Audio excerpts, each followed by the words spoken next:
unconventional gas throughout the country gets extracted with the process of hydraulic fracturing, commonly known as fracking.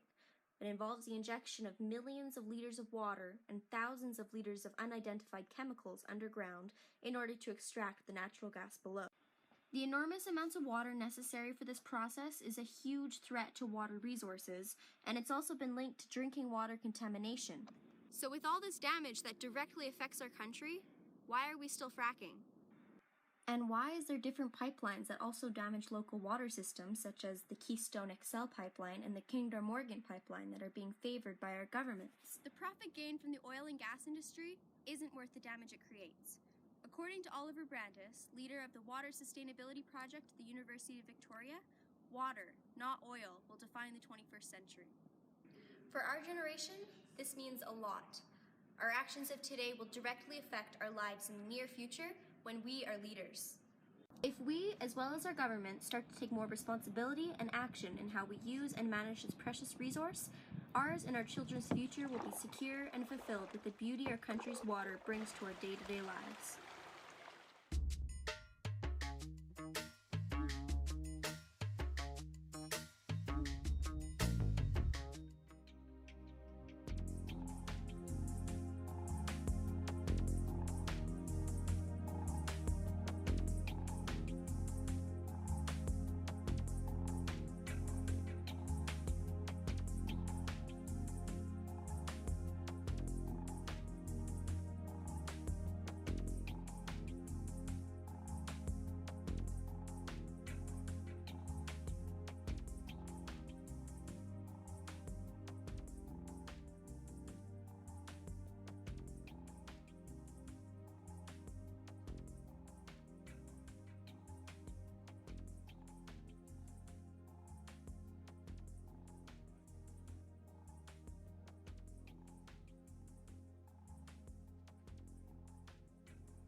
I'm just waiting for my cue here, and then we'll get started. So good morning. Bonjour. My name's Justin, and I'd like to welcome you to the Vancouver Youth Forum on the Environment. I'm told there's about 400 of you here, but I can't quite see that, so I'm just going to have to trust that number today. Bienvenue au Forum Jeunesse sur l'environnement, ici à Vancouver. Je m'appelle Justin et je suis jeune ambassadeur d'Expérience Canada, programme Canada 150 et moi. Je suis honoré d'avoir été invité aujourd'hui pour agir à titre de maître de cérémonie pour votre événement. My name is Justin. I'm a youth ambassador with Experiences Canada, Canada 150&Me, and honored to be invited here to MC today's event. J'aimerais commencer aujourd'hui en soulignant que les terres sur lesquelles nous sommes réunis font partie des territoires traditionnels non cédés des Premières Nations Musqueam, Squamish, et Tsleil-Waututh. We are honored that Chief Janice George, hereditary chief of the Squamish First Nation, has generously agreed to bring her words of welcome today to our ceremony. I had the opportunity to speak to Chief George this morning, and she told me wonderful stories about this land. For those of you that arrived by bus, if you get the opportunity at the end of the day, walk around the Science Center, and you'll see a small little spit of land, rocky spit of land, right out in the bay. Many, many years ago, Chief George's ancestors, Jupheim, settled that land, this very area on which this whole city of Vancouver now sits. They fished for cod, for sturgeon, they collected clams, they even organized and had their herring row over at Horseshoe Bay, for those of you who went over to Squamish yesterday. One of the things that touched me the most with my conversation with Chief George this morning was when she said, it's a saying within their family that when the tide is out, the table is set. So without stealing any more of Chief George's thunder, I'd like to invite her to give her words of welcome this morning.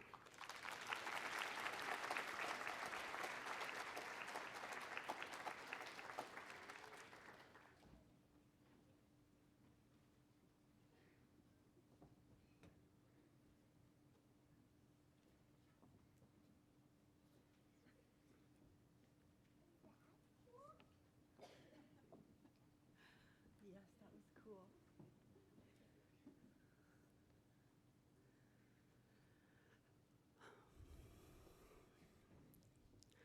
Tanoyap and Sequatals, Ayas Chaptanoyap, Ayas Chaptanoyap, Japchemia Siam Koshamans Na, Tinachantla Sanak, a Skachotmash Uchmeoch.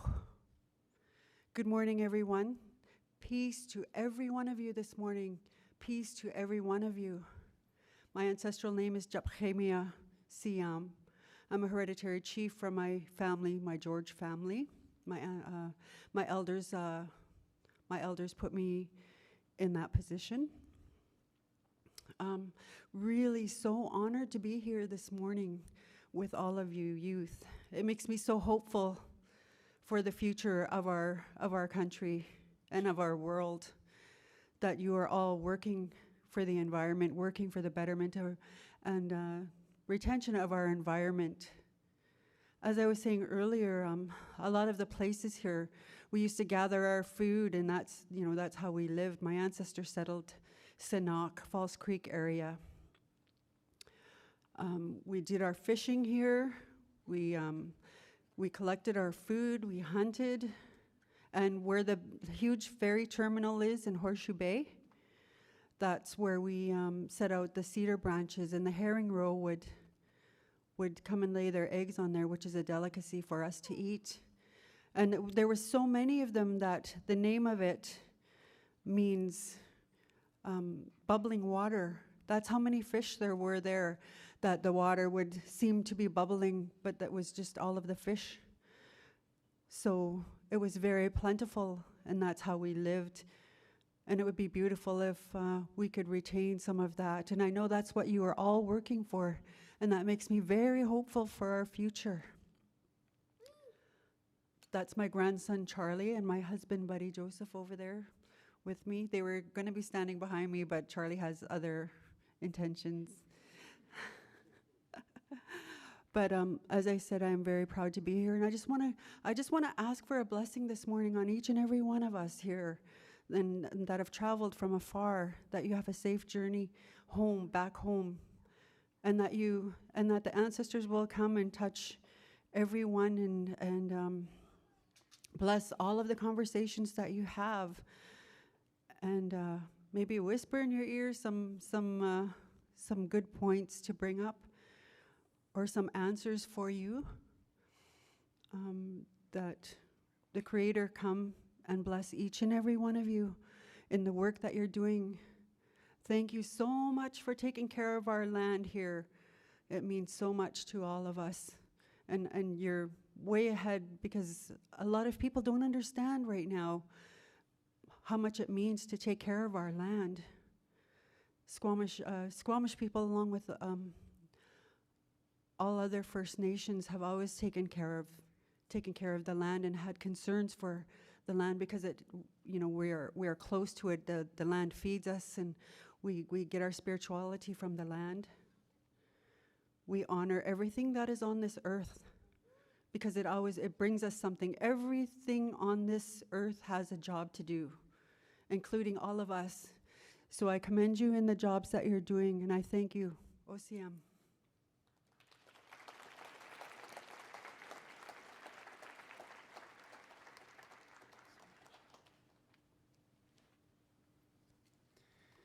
Thank you very much, Chief George.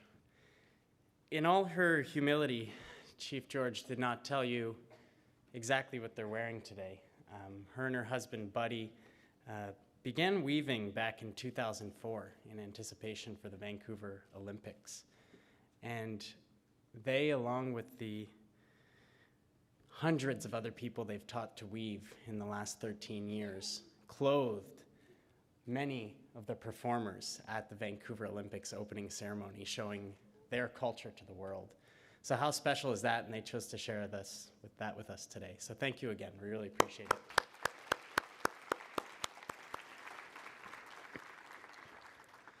Alors, notre événement aujourd'hui est diffusé en direct sur le web à travers de tout le Canada. Nous savons qu'il y a au moins 400 jeunes dans différentes classes, dans 5 provinces et territoires qui nous suivent aujourd'hui, qui se joignent à nous sur l'Internet. Nous aimerons les souhaiter la bienvenue à tous. Nous vous encourageons aussi de prendre une part active aux discussions en nous transmettant vos questions, puisque vous puissiez les poser à nos conférenciers aujourd'hui et plus tard au courant de la journée. En nous communiquant vos réflexions et vos suggestions sur les questions discutées en petits groupes. For online participants, we will be accepting your feedback from the breakout sessions prior to, during, and following the session. Webcast participants can send question comments by following these next few steps. Number 1, click on Participate button in the webcast player. Number 2, enter your email address. And number 3, write your question in the space provided and press send. Alternatively, if it's not working out, send us an email. You can send your feedback following our breakout sessions or feedback to the questions we posed here in the conference room to our dedicated email, forum150@experiencescanada.ca. With the housekeeping out of the way, it's now my pleasure to introduce the master behind all of this, to introduce you to the President and CEO of Experiences Canada, organizers of the Canada 150&Me project. Mesdames et messieurs, Deborah Morrison, présidente et directrice générale d'Expériences Canada.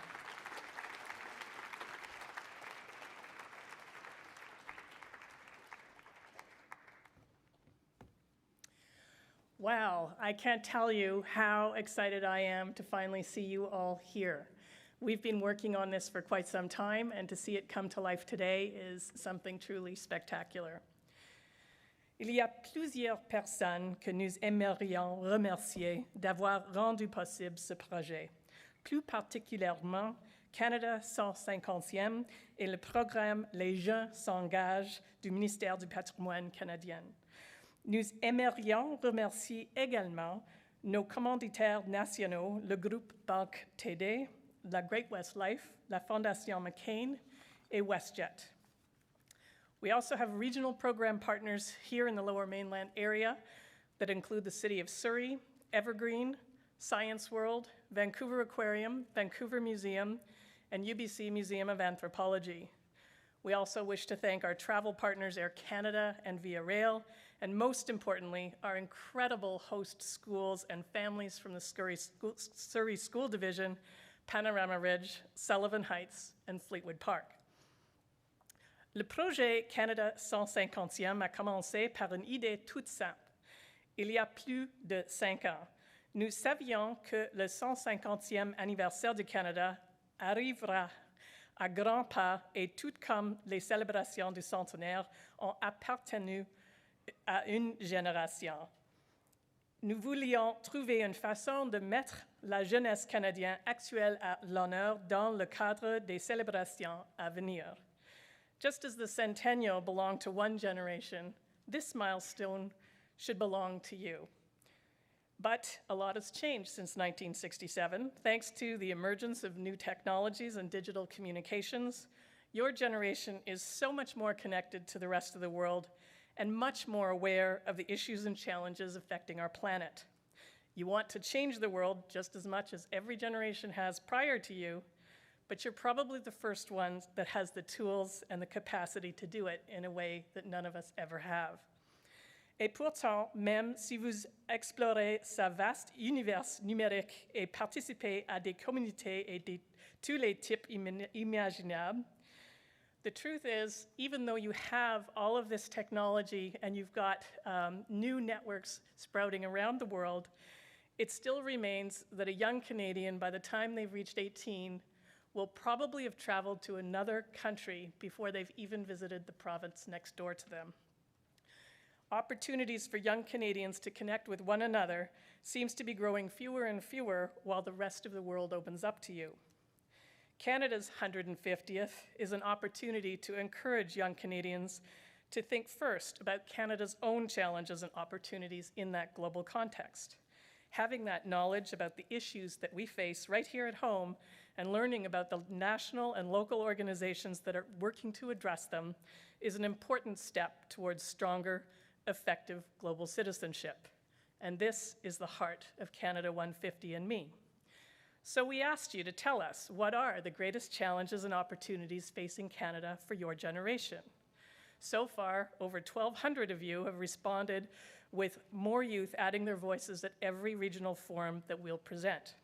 From among these first submissions, we selected 150 youth to travel to one of 4 places to learn more about the interest that they're most passionate about and to get to know one another. 37 of them, some of whose work you saw displayed on the screens earlier today, have been spending the week here in Vancouver learning more about environmental challenges and sustainable development. In fact, the environment was the top issue identified by youth, with over 11% of the projects submitted on that topic. The rest, well, you talked about absolutely everything. But today's focus is on the environment. We've got a fantastic lineup of presenters, some of them emerging youth activists and leaders who will inspire you and show you that one person can indeed make a difference. And in just a few moments, you will hear from Canada's leading environmentalist, Dr. David Suzuki. Un parti important de notre projet consiste à créer les liens entre les jeunes Canadiens et des leaders et militants exemplaires qui travaillent actuellement dans ces domaines, et à reconnaître les contributions des Canadiens qui désirent véritablement une patrie meilleure. Nous sommes fiers de nous être associés à l'Ordre du Canada pour célébrer son 50e anniversaire cette année et mettre en vedette les membres de l'Ordre dans tous nos événements. But ultimately, the star of our show today is you. We've put all this time and effort into creating these forums so that we can hear your ideas, your concerns, and raise your voices with the rest of Canadians. Today's event, some of you from among the online audience, as well as the on-site audience, will be chosen to become part of a delegation of 150 youth from across the country that will travel to Ottawa from June 24th to July 2nd to participate in the National Youth Forum and Canada Day celebrations. Together, you are all part of creating a milestone report of how young Canadians today imagine their future, the future of Canada for the next 150 years. So please do something that your teachers often don't tell you to do at events like this. Speak out, speak often, and speak loudly. Have a fabulous day.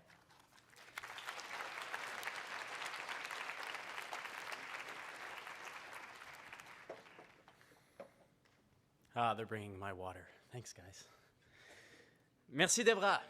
Canada 150 et moi est heureux d'avoir établi des partenariats spéciaux avec nos musées et centres de sciences nationaux qui appuient généreusement ce programme en accueillant nos forums et en offrant aux participants la possibilité de découvrir leurs expositions et leurs collections, ce que j'espère vous aurez la chance de faire à la suite de notre événement aujourd'hui.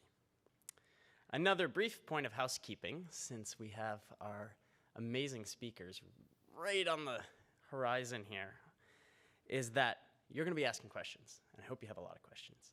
You're going to ask those questions through mics that we're going to put in the aisles. When you ask those questions, if you could please state your name, your age, and maybe your school or where you're from before you ask your question. And just make sure, there's 400 of you, there's another 400 online. So keep your questions short. Our first presenter today is the CEO of Science World and our host for today's event. Dr. Scott Sampson is a dinosaur paleontologist, science communicator, and passionate advocate for reimagining cities as places where people and nature thrive. Dr. Sampson's scientific research is focused on the ecology and evolution of the late Cretaceous period, dinosaurs, and he has conducted fieldwork in many countries, including Kenya, Zimbabwe, South Africa, Madagascar, Mexico, the US, and here in Canada. He has published numerous scientific and popular articles and regularly speaks to audiences of all ages on topics ranging from dinosaurs to education to sustainability and connecting kids with nature. Dr. Sampson told me before this event his greatest discovery when he was on a field trip in Madagascar. He found a carnivorous dinosaur skull. This Madagascar, small island on the east side of Africa. Small island, very big island actually. Now, finding that skull is important, but in doing so, he solved a 100-year-old mystery which linked Madagascar to species in Argentina. That's a pretty big discovery and out of your field. Everything's connected. So I would invite you to ask Dr. Sampson questions about that later when you get the chance. So thank you again for having us, Dr. Sampson, and please come on up to the stage.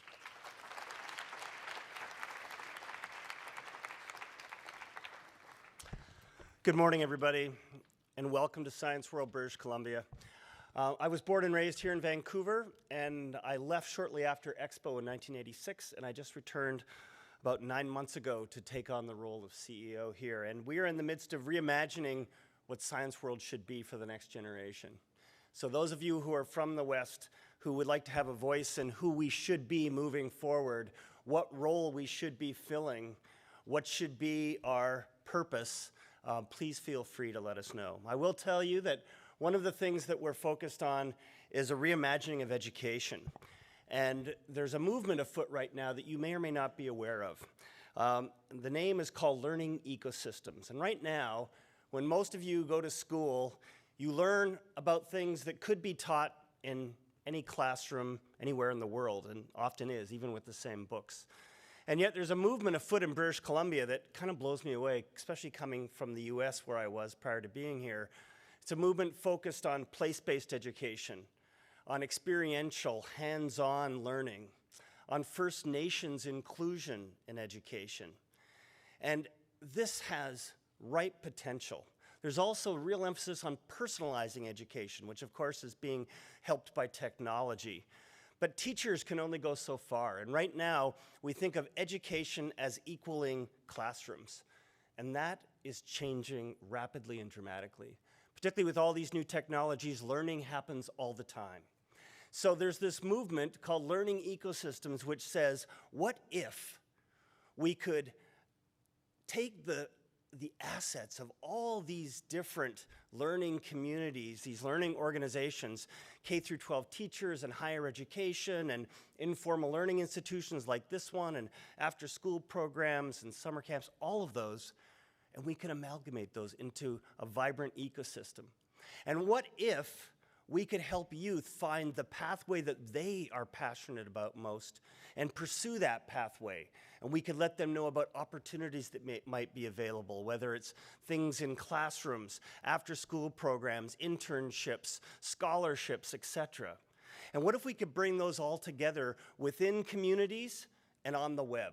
So we're combining interpersonal relationships so that all of these assets in communities, whether it relates in high tech in the environment or whatever, are collaborating with schools.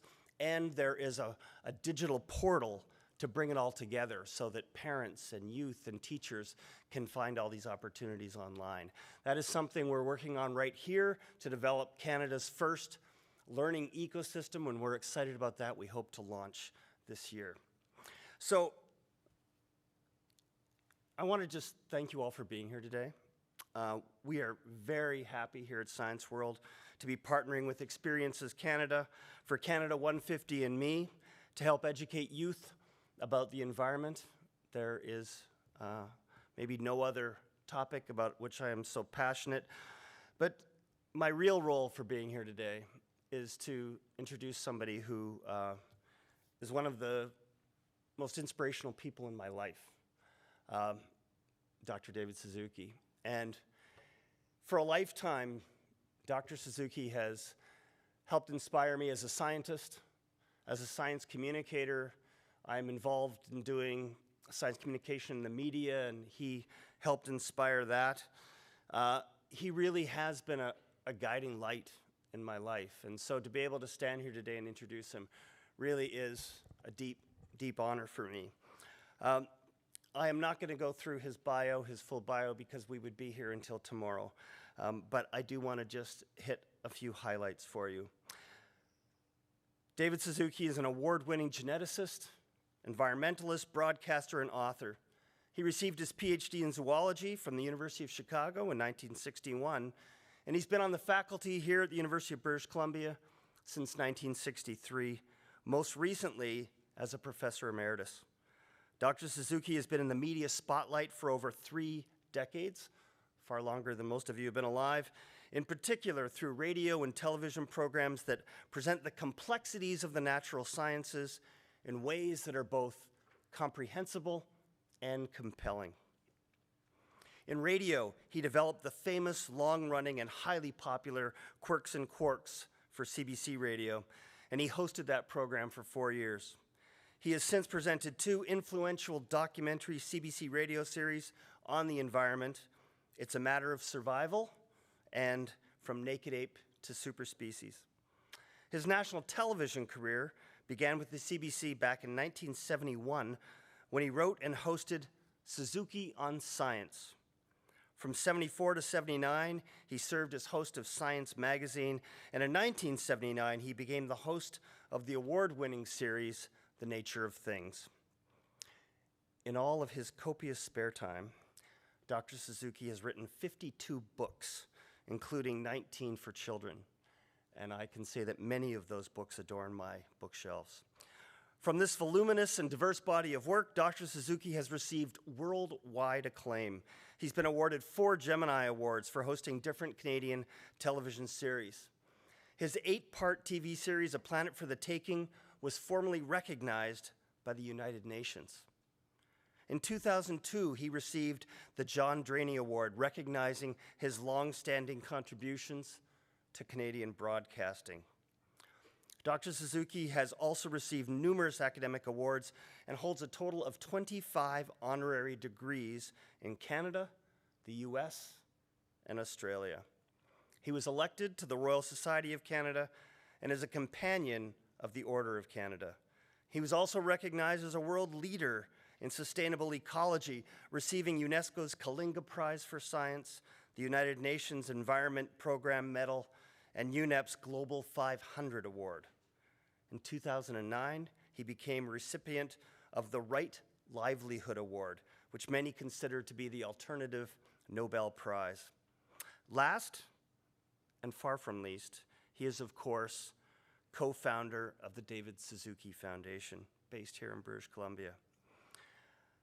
Finally, I want to add that one of David's greatest and perhaps most overlooked contributions has been his powerful and unwavering voice speaking to the underlying causes of the sustainability crisis.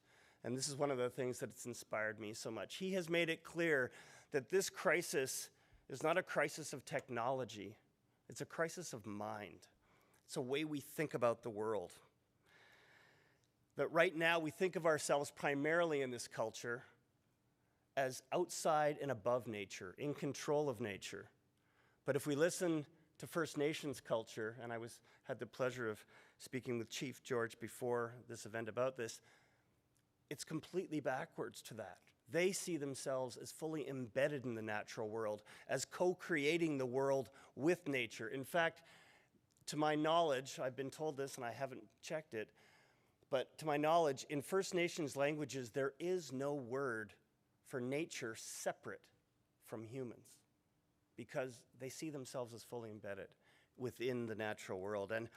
And so the transition that we have in front of us isn't just a challenge of technology, it's a challenge of thinking about how we view the world. And Dr. Suzuki has been at the forefront of reminding us of that on a regular basis. And these shifts in worldview are almost always driven by youth. And that's you. We need to provide, as Martin Luther King taught us, a vision of the world that people want to move towards. Not a vision full of post-apocalyptic zombies and all of that, which is what we get in the media, but a vision that's positive. And sustainability is different for every place. So we need to invent it in each of our places. And I just want to thank Dr. Suzuki for decades of reminding us of this important fact, and now it's up to you folks to take it on. So please join me in welcoming Dr. David Suzuki. Way too long. Thank you very much for that way too long introduction. Bonjour, malheureusement, je ne suis pas bilingue et je parlerai en anglais.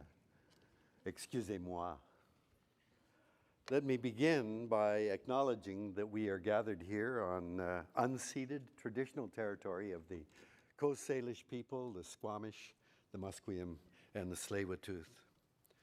And I want to thank you all for, including those who are online, for participating in this forum, and congratulations to those of you who will go on and take part in a more detailed program of leadership and community engagement. I'm not here today to speak on behalf of any organization, any corporation, or political party. I want to speak to you today as a grandfather and as an elder. And I believe that this is the most important part of my life. You see, as an elder, I'm no longer interested in running after money or fame or power or even sex. I've got too old for that.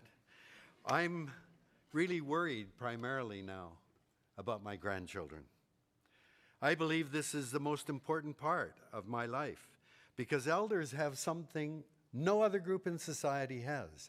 We've lived an entire life. We've made mistakes. We've suffered failures. We've celebrated successes. We've learned a lot. And those hard-won life lessons, I believe, we really, as elders, have to sift through them so that we can pass on to the coming generation what we've learned in that lifetime. I'm at the end of my life, but you are all just about to begin the entire adult life phase of yours.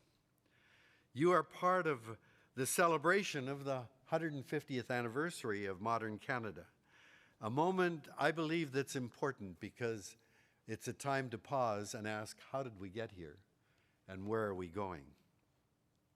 Canada is one of the wealthiest nations on earth. All across Canada today, I've been amazed in the last few years. You can't have a meeting like this without someone acknowledging the traditional territory of the Indigenous people that have lived there for thousands of years.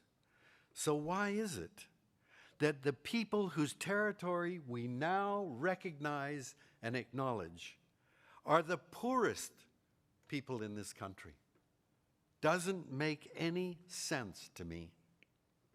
In part, addressing this question is what UNDRIP, the United Nations Declaration for the Rights of Indigenous People, the Truth and Reconciliation Commission, and now the beginning an inquiry into missing and murdered Indigenous women are meant to address different aspects of this question.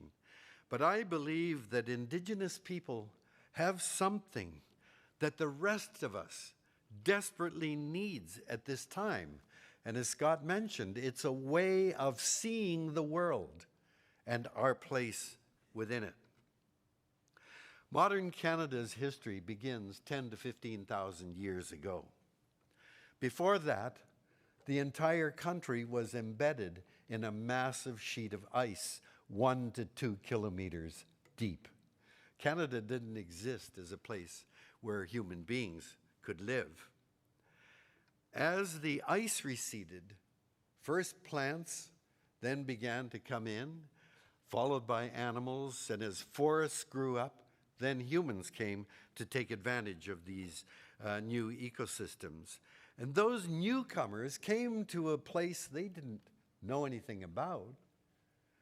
They had to learn through their observations, through the mistakes, through trial and error, through their successes. Over time, those important lessons that they learned about survival in place were passed on through oral traditions. And that became the body of Indigenous knowledge, gained over literally thousands of years of experience of living in place. That was the Indigenous knowledge base. And all over the world, Indigenous people have realized the most fundamental thing, that we are a part of and totally dependent on the natural world. This way of seeing is called a biocentric worldview. That is, you look out and you see yourself as being part of a very complex web of living things. And that's your place within it.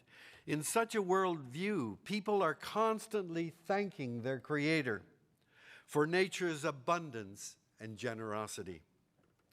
The dances, the songs, the rituals celebrate and give thanks to nature and make a promise to care for nature so that she can continue to provide in such a generous way. There is a reciprocity in the relationship with nature that Indigenous people acknowledge. Yes, you give thanks, but in giving thanks, you make a commitment to a responsibility to care for Mother Earth. Just over 500 years ago, it is said that Columbus discovered America. And you well know there were thousands, hundreds of thousands of people already here who called this place home. And so the discovery of this is kind of a weird idea. But what Columbus and those that followed to these new lands brought was a different way of seeing the world that is called anthropocentric. And Scott kind of alluded to that. We look out at the world and we see everything as opportunity for us. In an anthropocentric worldview, we think we're the center of the action and everything around is to serve us. And that, I believe, is what we have superseded the Indigenous worldview, the biocentric worldview, with this anthropocentrism. My grandparents were part of that whole way of seeing the world. They came from Japan to Canada between 1902 and 1906. They were extremely poor, and they came because Canada offered opportunity. And they worked hard, and they knew if they worked hard, they could buy land. And that land to them, again, was a resource. If there were fish on it, catch them and sell them. If there were trees on it, cut them down and sell them. If there was good topsoil, plant vegetables and sell the vegetables. To them, Canada was a land of enormous opportunity. They were uneducated. My grandparents had no real profound education. They knew nothing of Indigenous people, so they had no capacity to learn from them. And they knew nothing about the Indigenous plants and animals that occupied this place. So this is the mindset then that was passed on to my parents and to me, and is what has been, I think, the mindset of the many, many generations of people that have come to this land ever since it was discovered by European explorers. Over the past, since my grandparents arrived in Canada, humanity around the world has undergone an explosive change. When my grandparents came to Canada, there were just over 2 billion people in the world. Since then, when I was born in 1936, there were just over 2 billion. In my lifetime, the population of the planet has tripled, which is a phenomenal rate of growth. We're adding the equivalent of 2 times Canada's population to the planet every year. And of course, every one of us that's born has to be fed, clothed, and sheltered. And it means that we have a big ecological footprint. It takes a lot of air, water, and land to support the bulk of all of humanity. But of course, we're not animals like rats or rabbits or mice. We're a very hungry predator, and we've been, in the last 150 years, enabled to explore the entire planet through technological innovation. That technology, you can't imagine how much the world has changed since my grandparents arrived in Canada. When I was a child growing up, my parents never worried that I was watching too much television or playing electronic games, because there were no such things when I was a child. When I was a boy, my parents wouldn't let me go to movies in the summer or to public swimming pools because they were afraid I would get polio. Most of you probably have no idea what a dreaded disease polio was, because you can take a polio vaccine. When I was a child, hundreds of thousands of people died every year of smallpox. Smallpox has been extinct for over 30 years now. In my childhood, there was no plastic, no computers, no satellites, no birth control pills, no organ transplants, and I could go down a long list of things that have happened in my lifetime. And of course, all of that has also added to our demand from Mother Earth, has increased our ecological footprint. And ever since the end of World War II, we've been afflicted with an incredible appetite for stuff. We love to go shopping. In the United States, I don't know how it is in Canada, 98% of American teenagers consider shopping their number one recreation.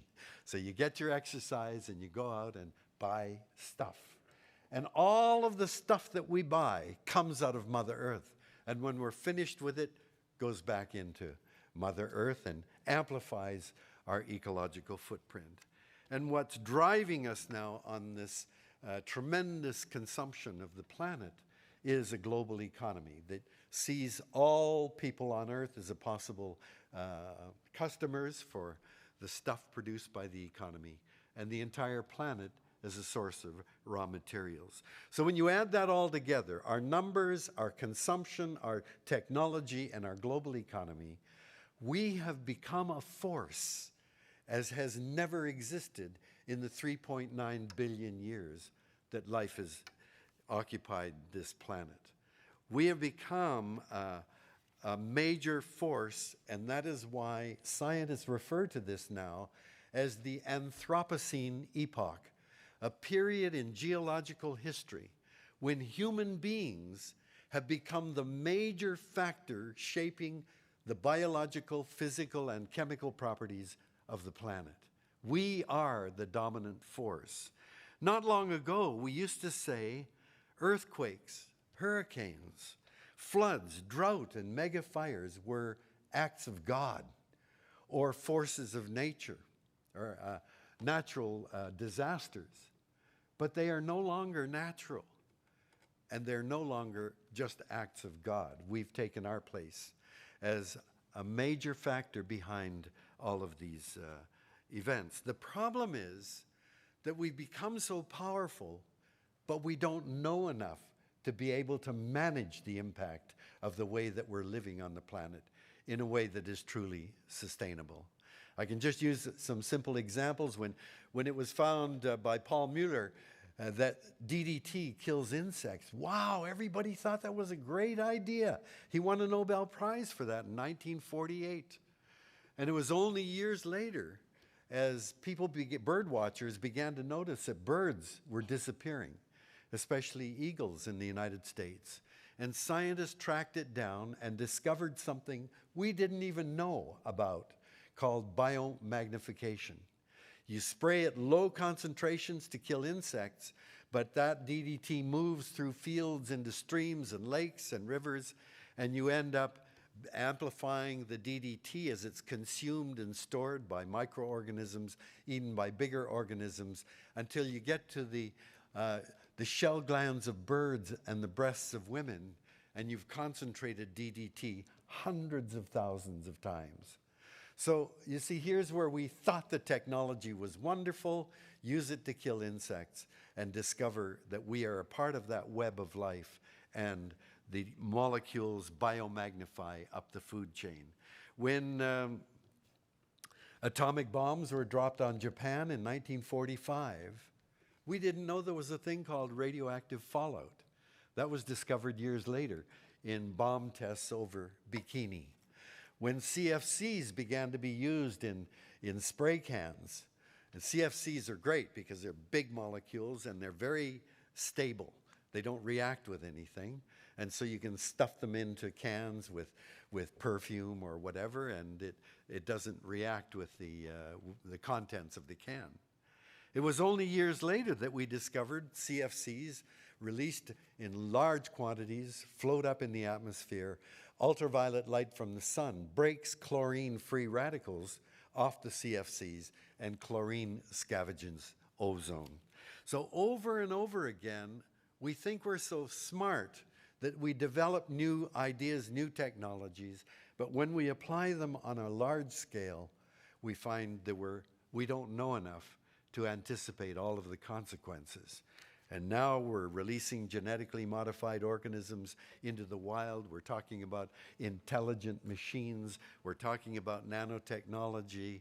And I wonder whether we're smart enough to foresee all of the difficulties. You all know the results. I don't have to amplify your knowledge about the impact of human beings now on the planet.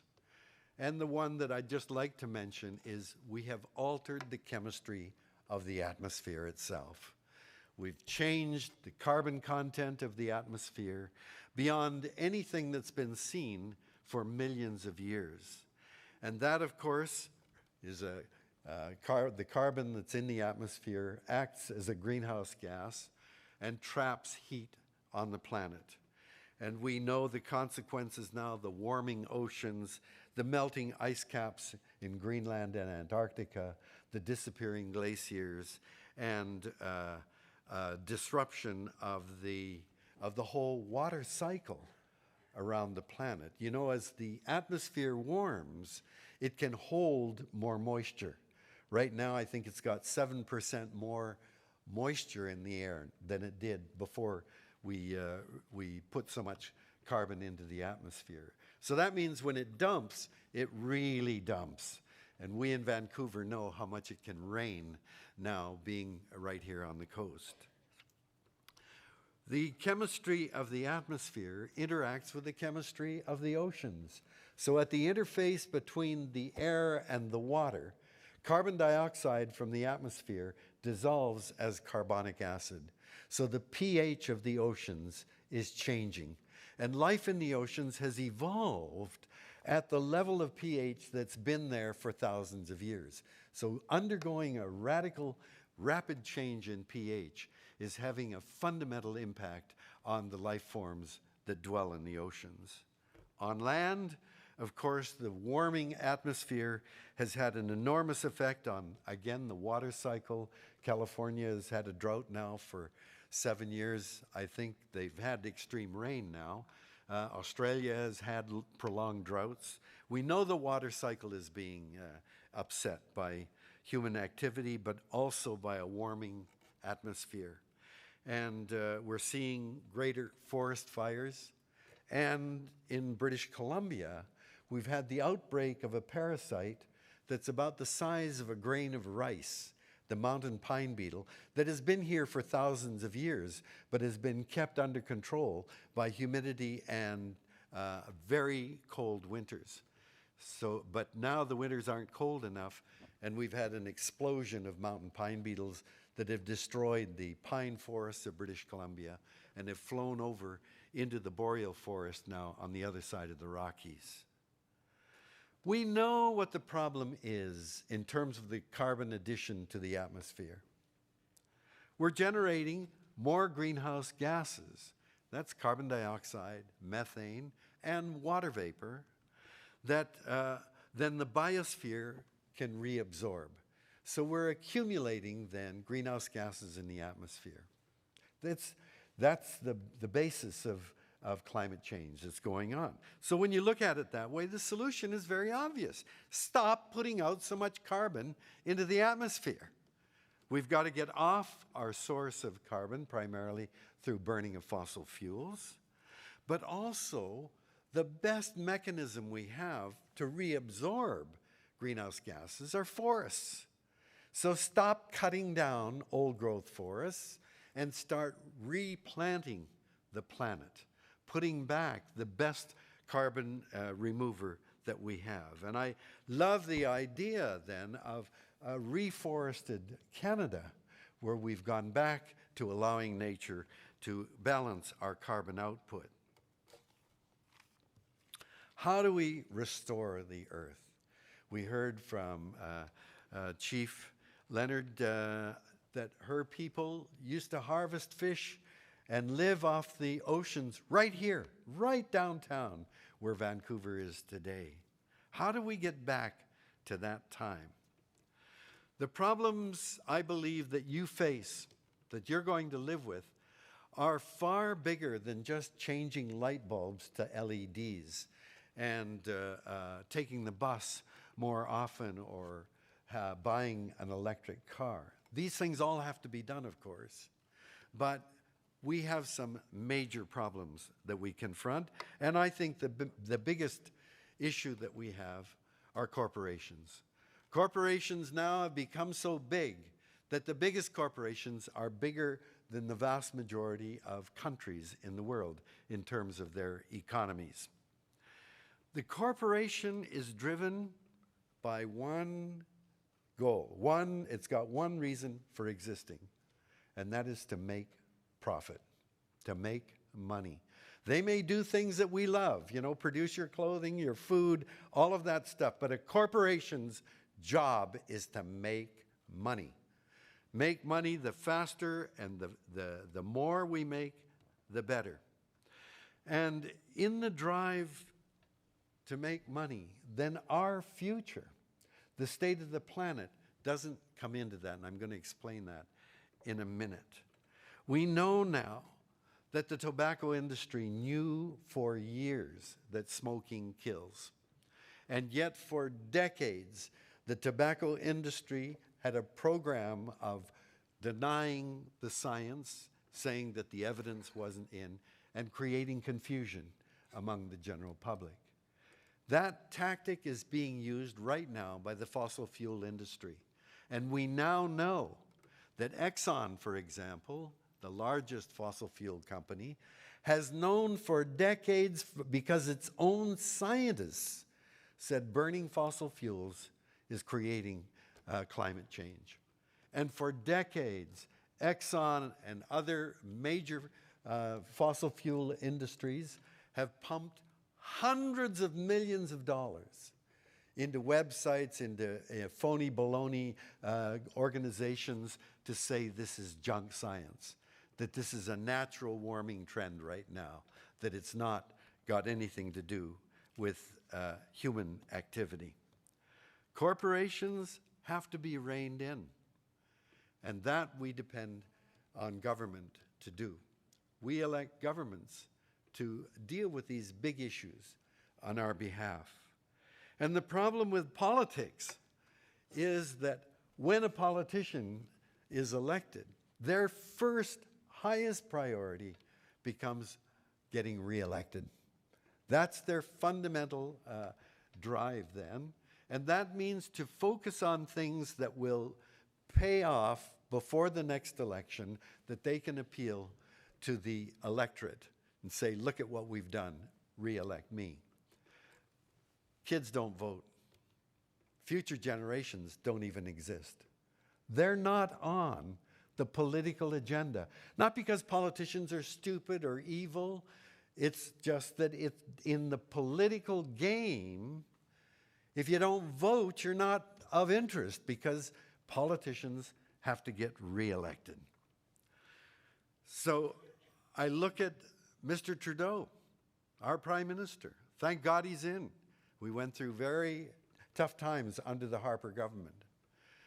But Mr. Trudeau and Ms. McKenna, the Minister of the Environment, after they were elected, they almost immediately went to Paris in December of 2015, in order to deal with a major issue of climate change.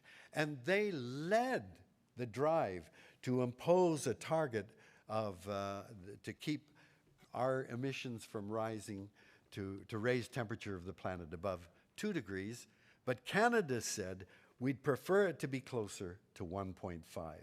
That was a big role of leadership on the part of our Prime Minister and the Minister of the Environment. And I was very, very proud of that.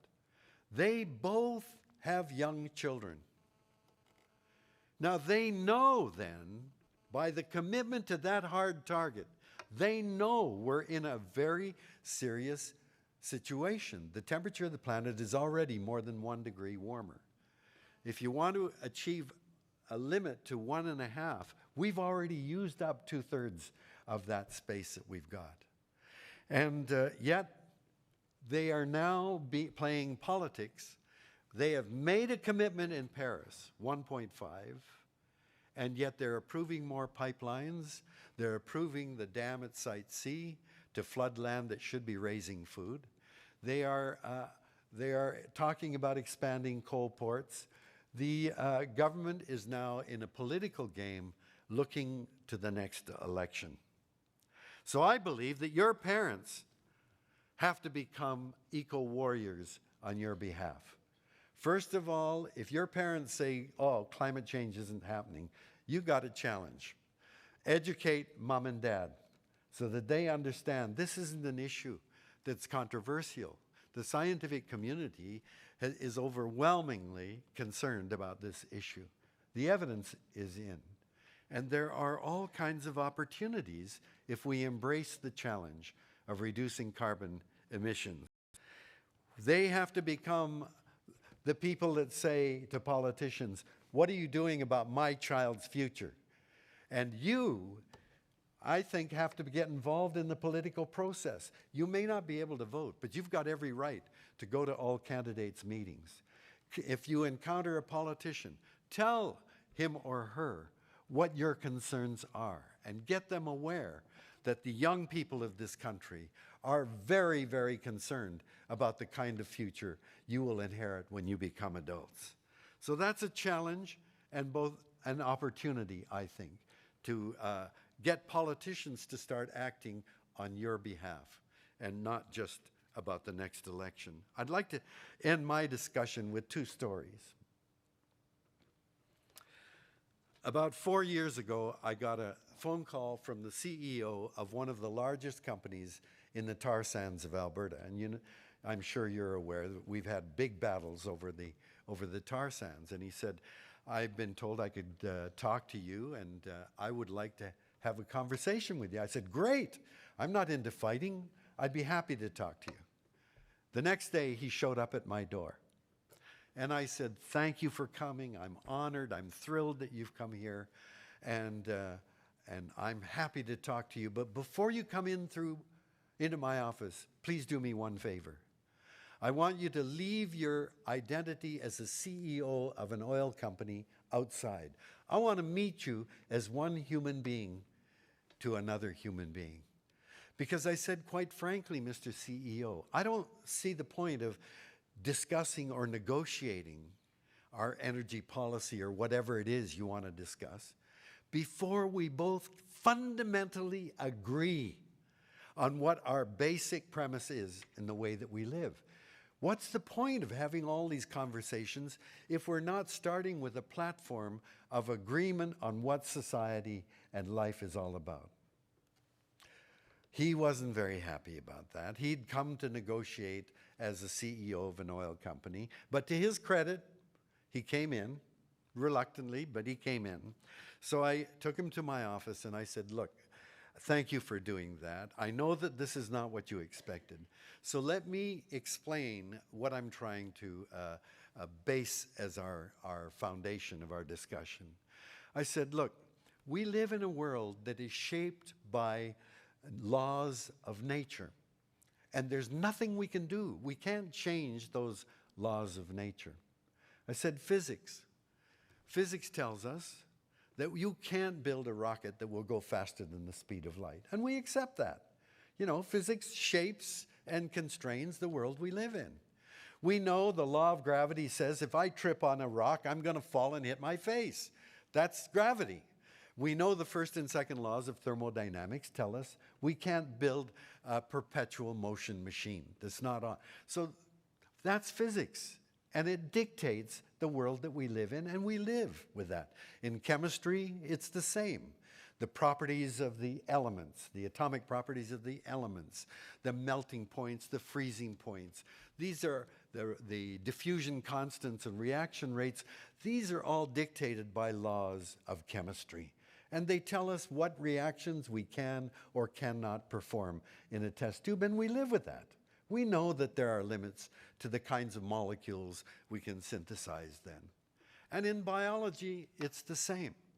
Biology informs us that every species of plant or animal has a maximum number that can be achieved and perpetuated indefinitely.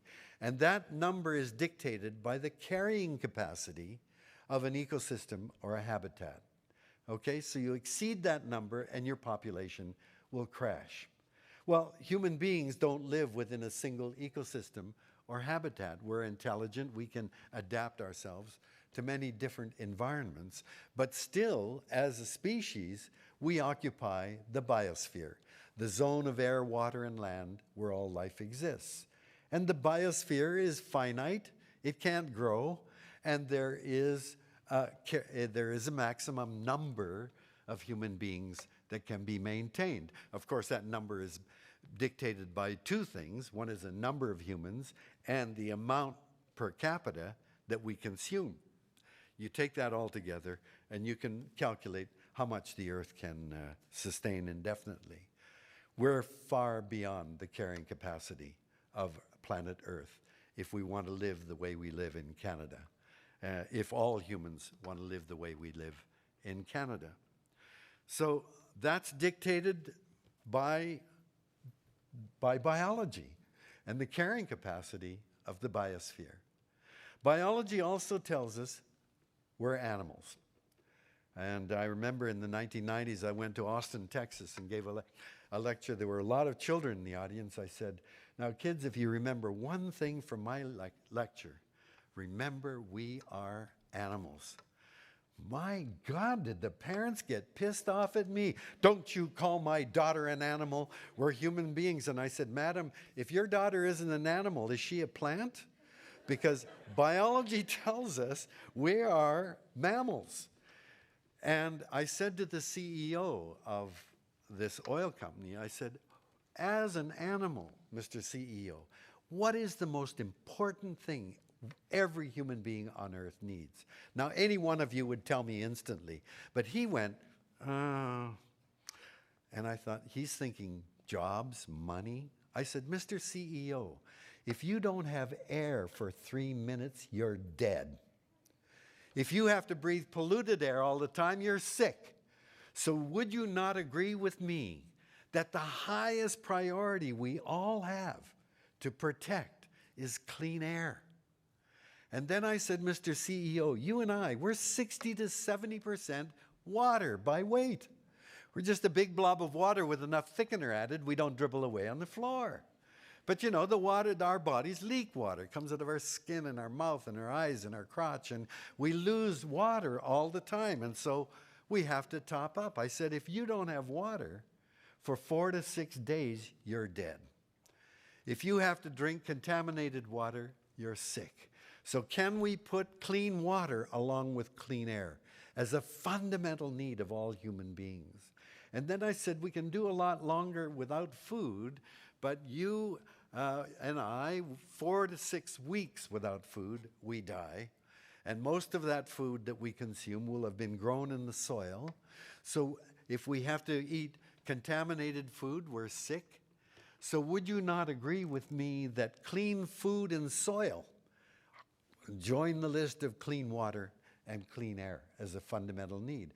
And then I said, every bit of the energy in your body and mine that we need to do work or move or grow or reproduce, all of the energy in our body is sunlight. Sunlight captured by plants through photosynthesis, converted into molecules which store that energy, and then we get that by eating the plants or eating the animals that eat the plants, and we store that chemical energy in our bodies. And when we need to move or do work, we burn those molecules and liberate the energy of the sun back out in our bodies so that we can actually exert an effort. So would you not agree photosynthesis would join clean food and soil, clean water and clean air? And then I said, Mr. CEO, the most amazing thing to me is that those 4 things that Indigenous people refer to as the 4 sacred elements, earth, air, fire, and water, those things are delivered to us. They're cleansed, created, replenished by the web of living things on earth. It's all of the plants in the oceans and on land that create the oxygen-rich atmosphere that we depend on. Before plants evolved, there was no oxygen in the atmosphere. It's in Vancouver, when you drink your water, we get that from 3 watersheds surrounded by old-growth rainforest. And when it rains, those tree roots and other plant roots and soil fungi and bacteria filter the water for us so that we can drink it. And it's life that creates the very soil on which to grow food. And I'm sure many of you have seen the movie or read the book The Martian. And when Matt Damon gets stranded on Mars, and he's only got a year's worth of potatoes, but he's got to stretch it out to 4 years, where do you find any soil on Mars? There is no soil. Soil is created by life. Dead plants and animals over time mix with the matrix of clay, dust, and sand and create soil. And that's why Matt Damon had to dig holes in the sand on Mars and then put poop in it in order to get his potatoes to grow. So we need life to replenish the soil on which we grow our food. And of course, all of the green things are the photosynthesizers that give us the energy in our bodies. So I said, Mr. CEO, would you agree with me that the 4 sacred elements, earth, air, fire, and water, and the web of living things that Indigenous people call our brothers and sisters, those have got to be the foundation. Protecting those things have got to be the foundation of the way we live. And I said, if you will shake hands with me on that, then I will do everything I can to help you and your company. Now, what do you think he did? Of course, he couldn't shake hands with me. He couldn't shake hands with me. He was a good man. He was a decent man. But if he went back to his shareholders and said, well, I had a discussion with Suzuki and I have to agree. Whatever our company does, we can't mess with the air, the water, and the soil. He'd get fired so fast because that's not his job.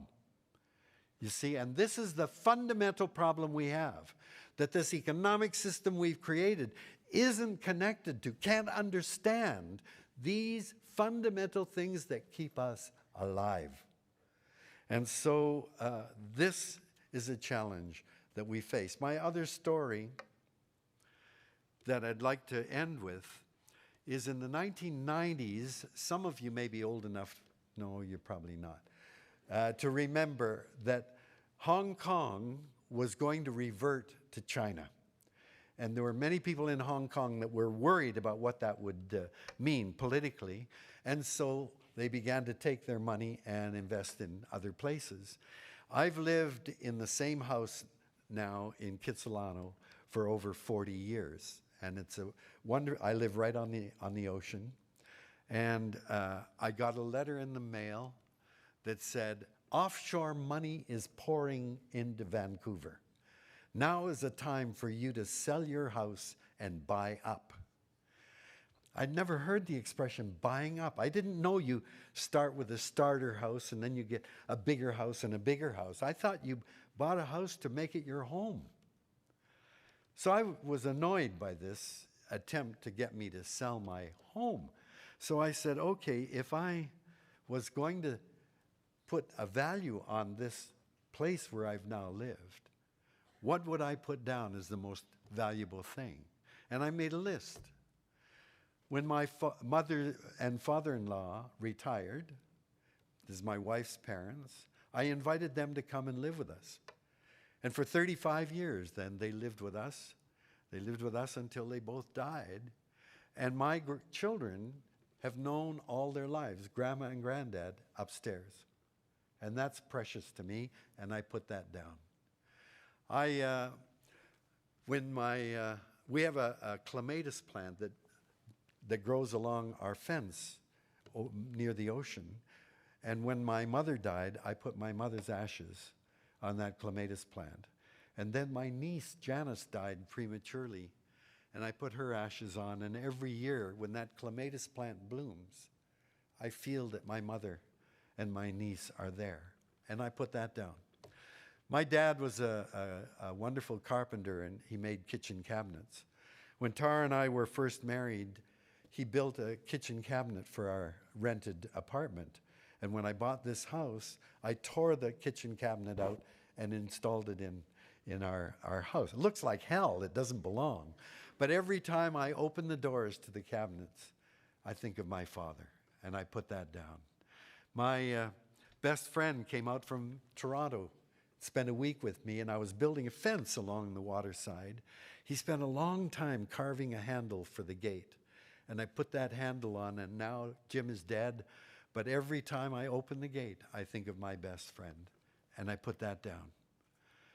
My children have had, ever since they were old enough to run around, our pet dog died, and we buried him under a dogwood tree in our backyard. And then they dragged roadkill off the streets, dead birds and squirrels, and we have a pet cemetery under the dogwood tree, and I put that down. And as I looked over that list of things that were so priceless to me, they were the things that make my house my home. And to me, they are priceless. But on the market, they are worthless. And that is a problem that we face. We don't have a place to put these things that are priceless in our lives, in our conversation, if we override everything with a concern about economics. And then I think about Indigenous people who've lived in a place for thousands of years, where every rock, every hill, every creek to them is not only precious, they're sacred. Where in our economic system is there a place for what is sacred? Where is a place for our ancestors having lived there and died there? And where do we put that in the economy? And this is the challenge of our time, I believe, that if we become so consumed with the economy and forget the things that really matter most in our lives, then our solutions to the problems we face will fall far short, because they're only looking through a very limited lens. So as you go about now, working towards a brighter future for you, understand that the economic system itself has to be met and altered in a way that can include those things that are currently worthless or that are priceless. Thank you very much.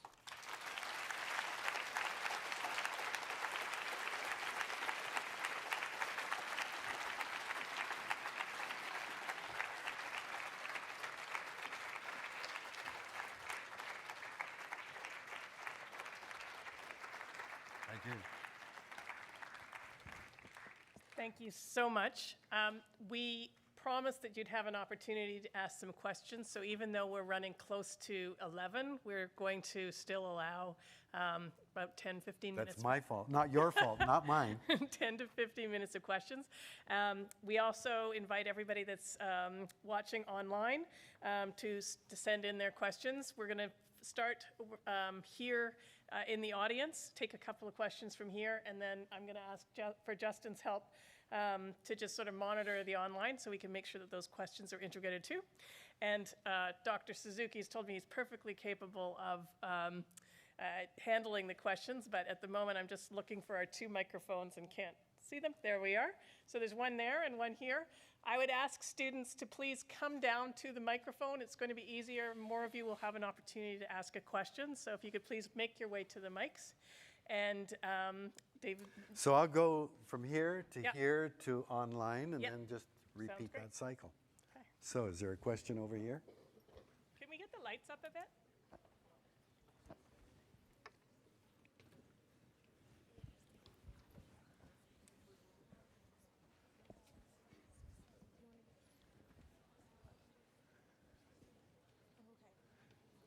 Well, if there's not a question here, what about over here? Dr. Suzuki, my name is Catherine Cadigan. I'm 15 years old, and I'm from the riding of Haliburton, Kawartha Lakes, and Brock in Ontario. And my question for you involves what you talked about in that the economic system cannot merge, I guess, with the environmental concerns. Some governments have tried to enforce regulations to big companies concerning the environment, limiting their carbon output. But one of the consequences of that is that many companies leave Canada and move to the United States or other countries where they can do business without the regulations. So my concern is that, do you support the regulations, or do you think of another alternative that our governments can use? No, we've got to regulate. And companies are always going to do that.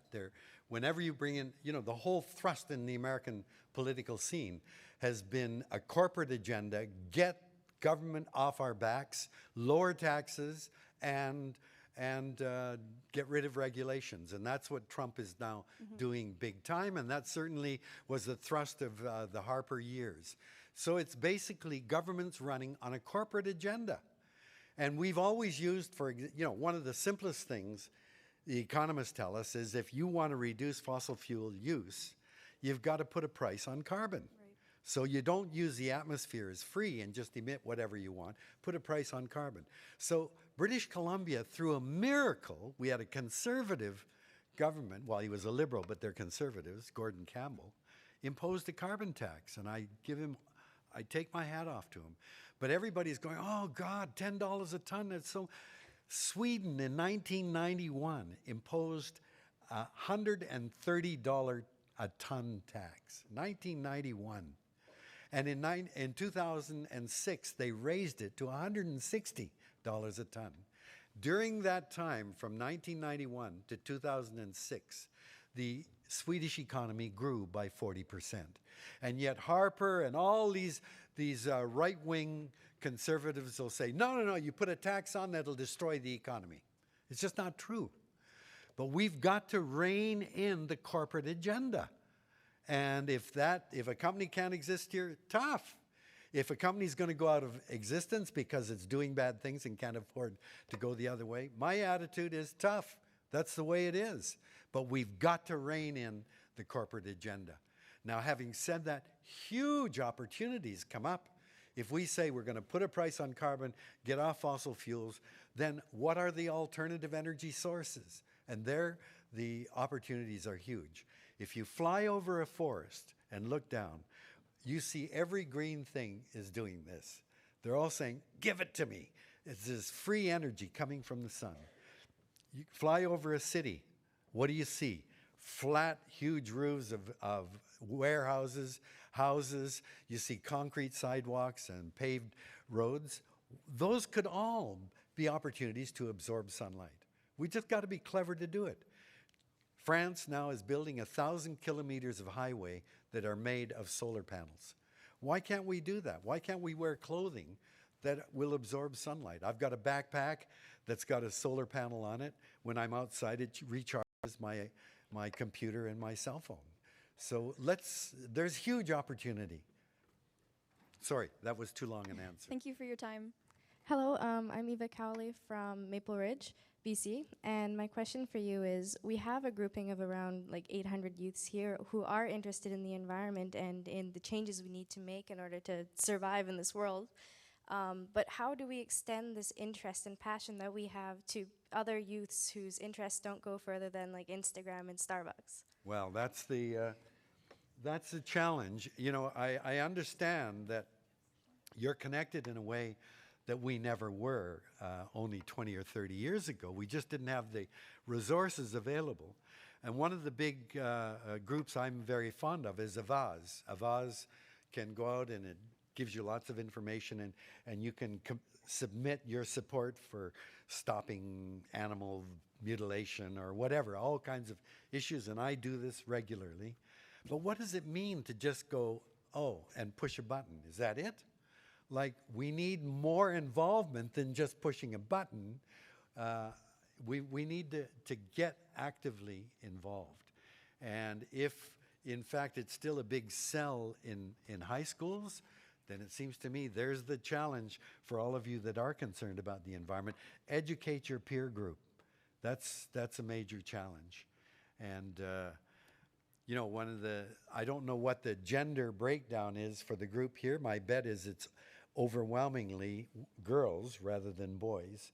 And I find that in environmental clubs across Canada now, there's always a disproportionate number of girls to boys. Well, I'd say those guys need to get an education too. And so this is how we're going to reach out, is through the groups that we're connected to.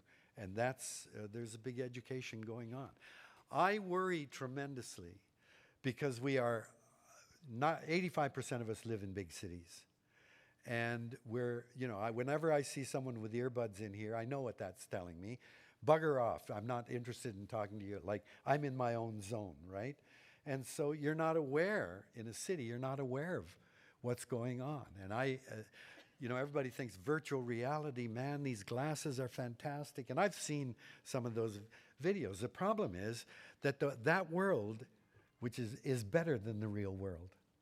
And kids are going to get locked up in it. You know, you can have a gunfight in virtual reality, get shot, and live to fight again. You can have a car race and all of the heart-thumping excitement of a real race crash and walk away. I mean, there are lots of things you can do, but that are safer than the real world. We have to get out and see that real world. So at the very least, do what Scott was saying, get out and find nature in the area wherever you live. I have an online question for you, and then I'm going to suggest that our questioners here, just maybe we'll take a couple more. Yeah, we're not going to be able to answer. So, well, this online question, I think, makes for a good question to end with then. What advice would you give to up-and-coming leaders who want to make a positive mark on our great nation and on our planet? Well, I don't know what it is that suddenly captures the general public, but I think that what you do is you recruit.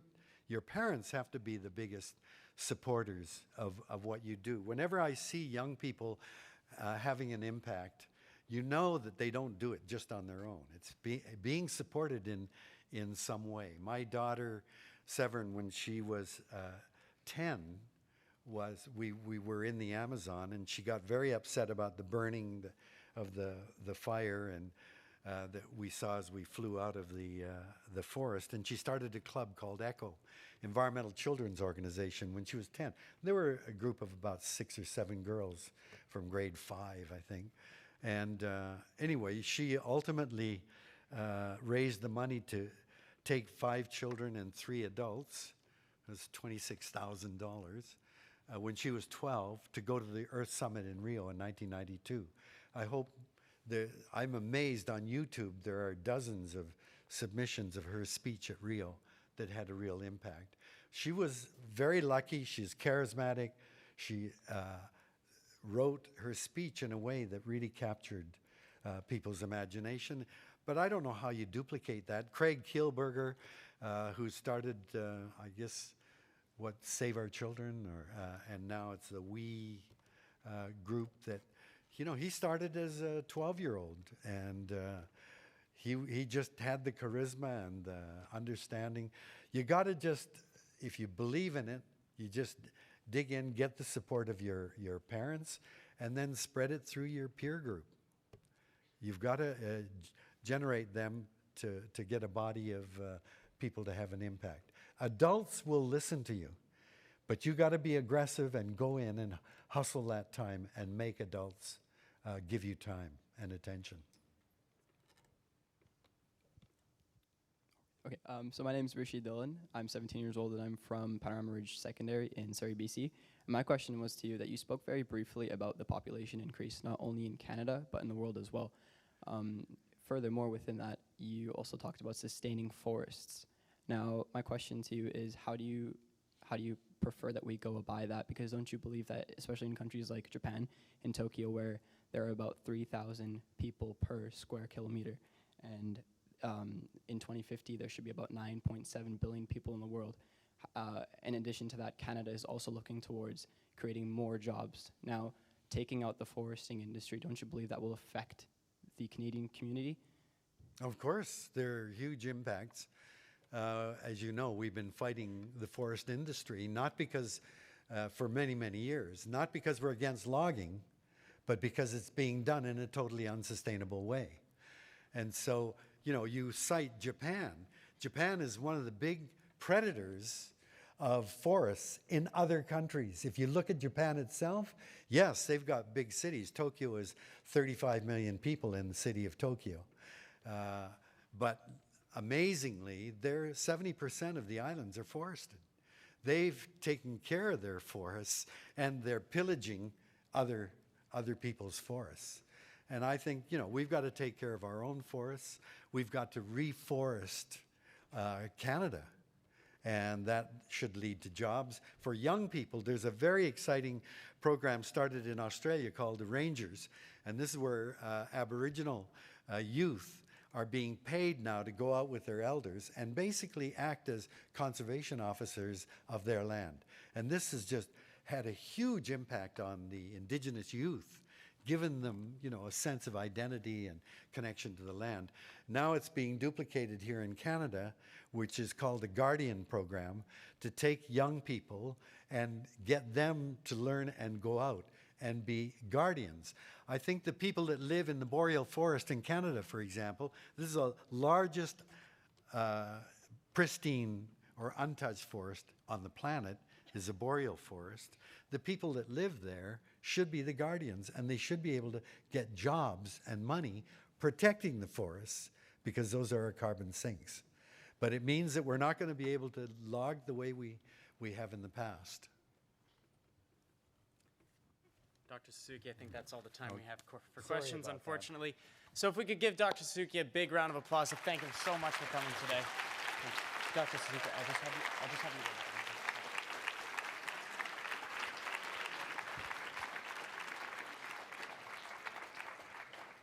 So, Dr. Suzuki, before you go, and I've made you sit, I would like to invite Georgia up, who's one of our participants here, who's traveled across the country, to thank you on behalf of the forum.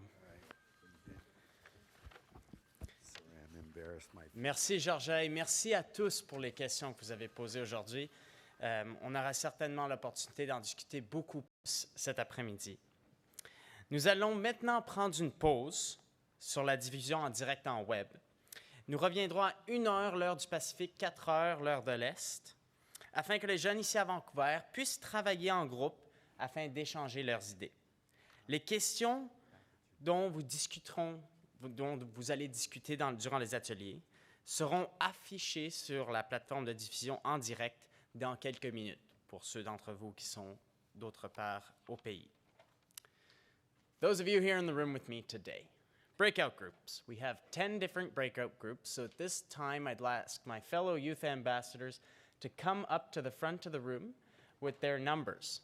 You've each been assigned to a group, and I want to flag very specifically, if you wish to have a conversation in French or a bilingual conversation, you'll be joining me in group 9. But otherwise, you would join one of the other 10 groups, and our youth ambassadors will take you away. We'll see you at 1 right after lunch. Thank you very much.